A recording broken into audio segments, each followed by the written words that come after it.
Okay, so I'm rearranging a little bit how I'm presenting this chapter because just talked about tautomerization, carbonyls, enols.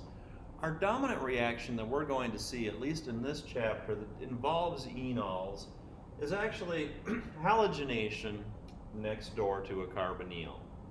So going from a carbonyl compound, usually ketones, we can do this with aldehydes as well. We're going to stick at the ketone aldehyde oxidation state and introducing a single halogen next door. Emphasis, a single halogen. We're going to see that's actually important. To do this, what you'll typically see for reaction conditions is we'll use elemental bromine, and then oftentimes they'll have some sort of acid in there, typically acetic acid. This is a catalyst in point of fact, but usually they just use it as the solvent as well.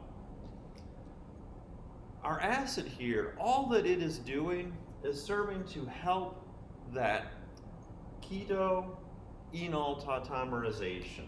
So it's setting up that initial equilibrium back and forth between the carbonyl form and the enol form. So if you're a little confused, wait, how does that happen? Look back at the tautomerization. That's all that's going on here. Once we have our enol form, now we have our nucleophilic center at the alpha carbon. We have our halogen. That's always been an electrophile before. Elemental bromine, elemental chlorine. It's still an electrophile. So we can have our Br2 with its weak bromine-bromine bond. We have our nucleophile, our source of electron density at the alpha carbon. Will break that weak bromine-bromine bond. And once I get out of the way, you'll be able to see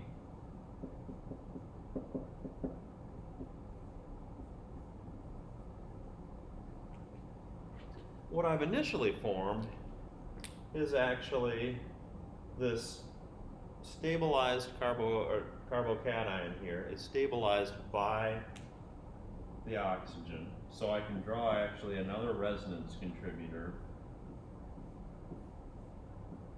And this resonance contributor maybe makes it a little bit easier to see how this looks like the product, because now it just looks like a carbonyl protonated version of our final product. And indeed, that's all that's left.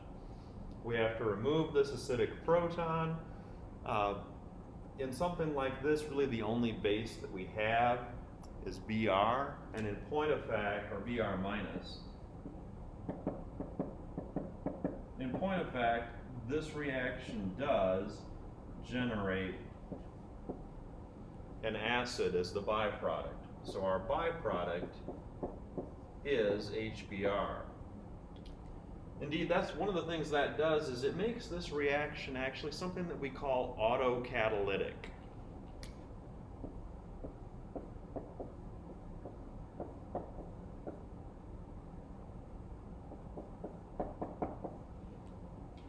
All that term means is the reaction as it proceeds generates a catalyst needed in the reaction. So we start off with acetic acid as our catalyst to facilitate this tautomerization. We actually start generating an even stronger acid and more acid, higher concentration, which helps further speed up this equilibrium event. And thus, the farther this reaction goes along, the faster it goes.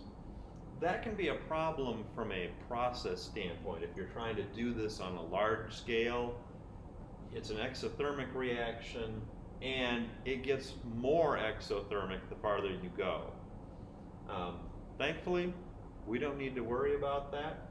We're doing this on paper, but it is a reason why these reactions are things that industrial scale chemists try to avoid if they can.